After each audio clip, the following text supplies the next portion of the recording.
अस्सलामुअलैकुम। Meme social group news में खुशामदीद। हम आपके लिए लाए हैं कोल्हापुर की लोकल और सोशल न्यूज। नमस्कार। द एक्सप्लेनर में आपका स्वागत है। आज हम बात करने वाले हैं महाराष्ट्र में आए बाढ़ के संकट पर, जो हर घंटे और गंभीर होता जा रहा है।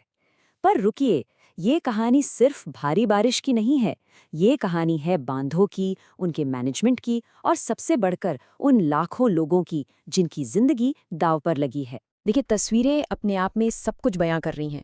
पूरा महाराष्ट्र जैसे पानी में डूब गया है और लाखों लोगों की जिंदगी, आप कह सकते हैं कि पूरी तरह से पटरी से उतर गई है। चाहे शहर हो या गांव, हर तरफ बस पानी का कहर है। तो चलिए सबसे पहले ये समझते हैं कि ये संकट आखिर कितना बड़ा है। इसका असर पूरे राज्य पर कैसा पड़ रहा है। जरा इस आंकड़े पर गौर कीजिए। 14 लाख एकड़, राज्य के 17 जिलों में इतनी फसल पूरी तरह से पानी में डूब चुकी है। आप सोच सकते हैं किसानों के लिए ये कितना बड़ा सदमा है। उनकी साल भर की मेहनत एक झटके में बर्बाद हो गई। लेकिन फसलों के नुकसान से भी ज्यादा दुखद है इंसानी जान का जाना। आंकड़े बताते हैं कि सिर्फ मराठवाड़ा इलाके में ही बारिश और बाढ़ से जुड़ी घटनाओं में अब तक कम से कम 11 लोग अपनी जान गंवा चुके हैं। और हालात सुधरने के आसार भी फिलहाल कम ही दिख रहे हैं। मौसम विभाग यानी आईएमडी ने कई जिलों के लिए बहुत गंभीर चेतावनियां जारी की हैं। रायगढ़ और पुणे के घाट इलाकों में तो रेड अलर्ट है, जिसका मतलब है कि यहाँ बहुत ज्यादा खतरा है। वहीं मुंबई, ठाणे, पालघर, कोल्हापुर जैसी जगहों पर ऑरेंज अलर्ट है। तो सीधी सी बात है, खतरा अभी टला नहीं है, बल्कि बना हुआ है। अब बात करते हैं एक ऐसे इलाके की जो इस बाढ़ से सबसे ज्यादा प्रभावित है, कोल्हापुर। यहाँ तो हालात हर गुजरते घंटे के साथ और भी ज्यादा नाजुक होती जा रही है। कोल्हापुर की जीवन रेखा है पंचगंगा नदी। हमेशा पानी देने वाली ये नदी आज डर का सबब बन गई है।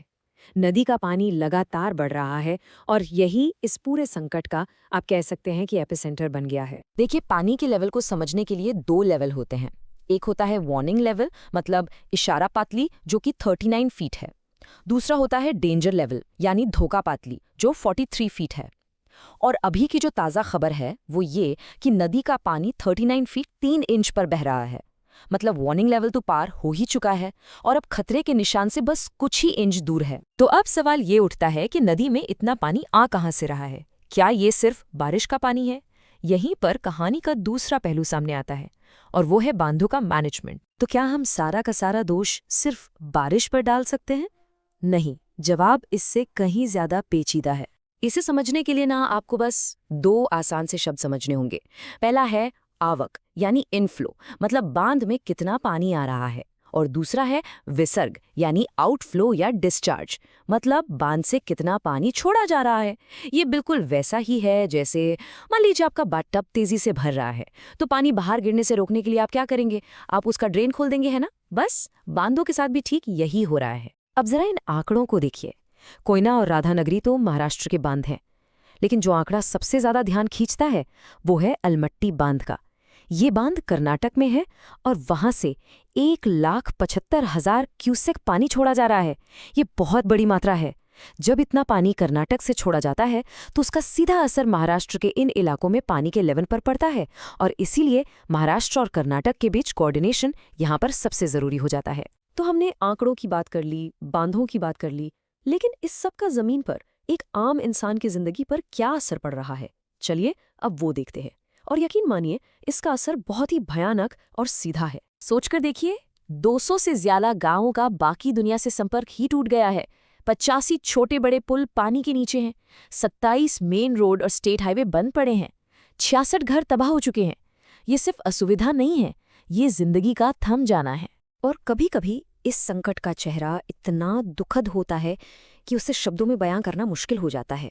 गगनबावड़ा की गर्भवती महिला थी कल्पना डुक्रे। उन्हें अस्पताल ले जाया जा रहा था, लेकिन उनकी एम्बुलेंस बाढ़ में फंसे रास्तों की वजह से वक्त पर नहीं पहुंच सकी, और अस्पताल पहुंचने से पहले ही उन्होंने अपने बच्चे को खो दिया। बंद रास्ते और ठप पड़ी सुविधाओं का इससे दुखद चेहरा और क्या हो सकता है। तो ऐसे मुश्किल हालात में प्रशासन क्या कर रहा है? उनकी तैयारी कैसी है? प्रशासन कई लेवल पर काम कर रहा है। एक तरफ तो कर्नाटक सरकार से लगातार बात हो रही है ताकि अलमट्टी बांध से पानी छोड़ने को कंट्रोल किया जा सके।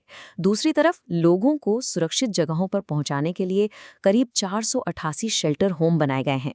बचाव और राहत के काम के लिए 1700 वॉलंटियर्स की टीम तैनात की गई है। और हाँ, प्रभावित इलाकों में स्कूलों को भी बंद कर दिया गया है। और अधिकारियों की तरफ से आप सभी लोगों के लिए एक बहुत ही ज़रूरी अपील है। प्लीज़ किसी भी तरह की अफवाह पर यकीन ना करें, सिर्फ सरकारी और आधिकारिक जानकारी पर ही भरोसा करें। और जब तक बहुत ज़्यादा ज़रूरी ना हो, अपने घरों से बाहर बिल्कुल ना निकलें। तो एक तरफ है प्रकृति का कहर और दूसरी तरफ है इंसान की तैयारी। महाराष्ट्र आज इसी के बीच में फंसा हुआ है। और ये पूरी स्थिति हमें एक बहुत बड़े सवाल के सामने लाकर खड़ा कर देती है कि ऐसी आपदाओं से लड़ने के लिए हम और हमारा सिस्टम असल में कितने तैयार हैं।